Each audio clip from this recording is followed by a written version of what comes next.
За энэ цэцэрлэгт сургуулийн хүүхдүүдийн хоол идэвхрлийн үйлчлэгээний талаар яамдудаас ирсэн дүгнэлт саналтаа танилцлаа. За ерөнхий гишүүн хүнсний уусгалын хүрээнд хүнсний аюулгүй байдалтай холбоотой нэлээд асуудал байгаа. Хавдрын ихсэлтийн 80% нь одоо хүнсний аюулгүй байдал алдагдсанаа холбоотой хавдар залуужж байгаа. Ялангуяа цэцэрлэгт сургуулийн насны хүүхдүүд дээр байгаа. Энэ талаар ер нь аль залтын баримталж та нарын хяналт тавьж эрүүл мэндийн яам хүнс хөдөөж ирэх юм. Энэ дээр чинь нэг залт байгаа. Эх орныг өрсөн дургасан эрүүл хүнсний ногоогоор хангах гэдэг нэг асуудал байгаа. За засгийн газраас сургууль цэцэрлэгийн хүүхдүүдийн хоолны төсвийг хангалттай тавьж байгаа.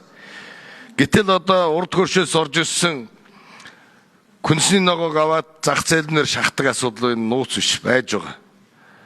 Хөдөөгийн сургуулиудаараа явж өсгөд хоолны газар дотор баяр дээр бараг гомн хэргэлдэг. Төмс байвал төмслэгийн өөр юм байхгүй цангамон хийдэг юм дотор байрны 250-аас 250 хүүхдтэй дотор байруудаар бид нар орж өссөн. Энэ тал дээр ер нь хяналт хоолны илжлэг шанар дээрээр нь хяналт хийж өснө хичнээн төрлийн ногоо хүнс хэрглэж байна. За дараа нь энэ хүнсний хангалт худалдаа авалтын асуудал дээр тендер асуудал байж байгаа. Бас мөн тендер авч байгаа байгууллагууд мөн адилхан хүнсийг өндөрнөр зах зээлнээр шахдаг асуудал байгаа. За дараа нь хоол үйлдвэрлэл орчныг сайжруулах гэдэг байгаа.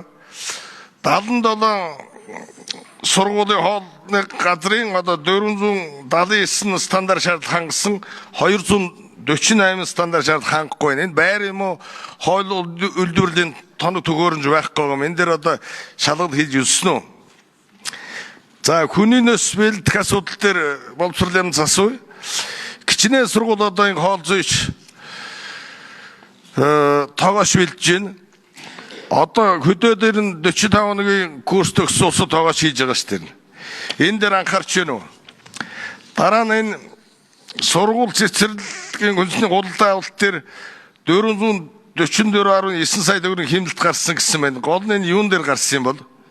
Энийг асууя. За дараагийн асуудал эрүүл мэндийн яамнаас эрүүл ахын шаардлага хангасан төрөлжсөн агуулгатай түүхэд болон хүнсний тус тусад нь хаяглаж зохих хэмд хадгалах хяналт тавьдаг.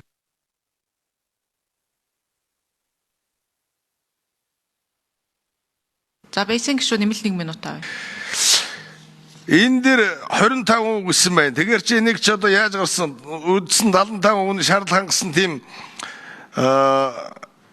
агуулгах түүгээд хүнсний ногоо хадгалах юм байхгүй юм уу? Энэ талаар асууя.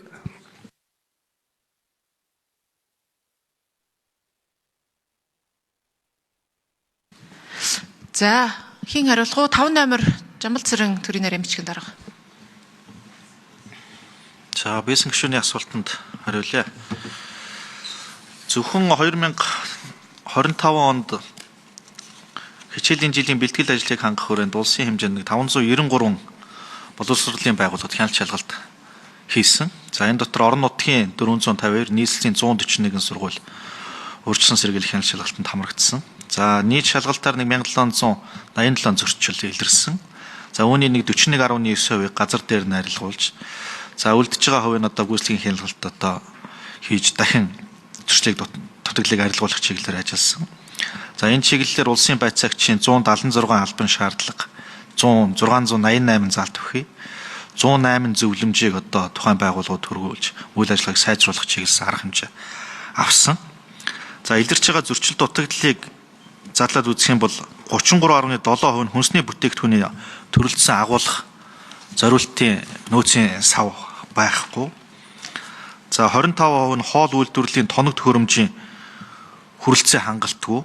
21.9% нь технологийн карт, шим тижээлийн үзүүлэлтэд бүрэн одоо баталгаажуулаагүй юм нөхцөл байдалтай. За 17.9% нь хэрэглэж байгаа энэ хүнсний нэмэлт амтлагч одоо бусад бүтээгдэхүүн нь одоо бүртгэлгүй, баталгаажуултгүй байсан ийм асуудал хяналт шалгалтын явцад илэрсэн. Тэгэхээр цаашид энэ аюулгүй байдлын энэ үзүүлэлтүүдийг одоо нягтлж шалгах, энэ лабораторийн тогтолцоо, энэ мэрэгжилтийн ажилтныхын боловсон хүчний сургах чадварчуулах ажлууд бол зайлшгүй хийх шаардлага байгаад байгаа юм аа. Яг ингээд орон нутгийн сургуулийн хүүхдийн хүнсний хангамжийг доктортой нийлүүлнэ гэдээ ингээд явахаар орон нутаг дээр одоо юу гэдэг анхан шатны цехээс ахуулаад хадгалалтын тийм сав сургууль байхгүй байгаа юм аа. Түрүү ягаад тэр орон нутгууд дээр бид нар тооцоо судалгаагаа маш сайн хийх ёстой, удирдлага зохион байгуулж менежментээ сайжруулах ёстой гэдэг нь орон нутаг өөрөө энэ дээр тооцоо судалгаагаа маш сайн гаргаад за манай бүс нутаг, за манай аймаг ийм нөхцөл байдлуудтай байна. Энэ хүнсний бүтээгдэхүүний хангамж нь дутуу байна. Ийм зойр савн дутмаг байна. Орон нутгийн хөрөнгө оруулалтаар бид нар энийг шийдэх бололцоотой. Дотоодын аж ахуйн нэгжүүдэд зохион байгуулад жижиг дунд үйлдвэрлэл бусад энэ хүнсний хөтөлбөрүүдэд ингээд хамрагдах бололцоотой гэдэг агуулгуудаа гаргаад ирэх юм бол энэ чиглэлээр нь салбарын яам ажиллах бололцоотой байгаамаа гэдгийг бас хэлээд байгаамаа. За хүнсний хөтөлбөрийн хүрээнд 44 аж ахуйн нэгж энэ ерөнхийлөгчийн санаачсан хөтөлбөрийн хүрээнд аж ахуйн нэгжүүдээс хөнгөлөлтөө зээл авсан. Нийтдээ 73 тэрбум төгрөгийн. Энэ дотроо анхан шатны боловсруулалт хийсэн болон бэлэн боловсруулсан бүтээгдэхүүн үйлдвэрлэх зорилгоор авсан байгаа. Мах сүү, жимсгэн, за бусад одоо хүнсний бүтээгдэхүүнийг сургууль цэцэрлэгийн хэрэгцээнд нийлүүлэх зорилтоор энэ зээлүүдийг авсан. За эдгээр зээл авсан 44 аж ахуйн нэгжээс 6 аж ахуйн нэгж нь нэмэгдэж энэ сургууль цэцэрлэгийн одоо хоол нийлүүлэхийн. За, эрүүл мэндийн яамнаас асуусан 3 номер очроо дарга. Хүнсний аюулгүй байдал, эрүүл мэндийн хяналтыг манай салбарын хяналтын байгууллага, эрүүл мэндийн хяналтын байгууллагууд хяндаг.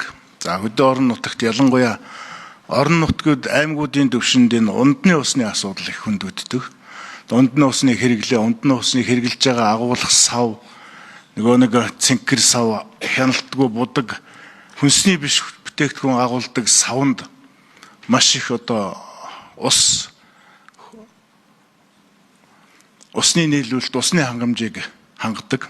За мөн дээрээс нь бас орон нутгийн холбогдолтой болон орон нутгийн онцлогтой холбоотой давсны хэрэглээ, шүлтлэг үтсийн хэрэглээ. Дээрээс нь дахиад түрүүний би бас нэг тоон баримт дээр хэлжсэн хэтэрхий их олон одоо нүүрс усны хэрэглээ тэ газруудаас хөдөө орон нутагт одоо жишээлбэл хүнсний бүтээгдэхүүн, хүнсний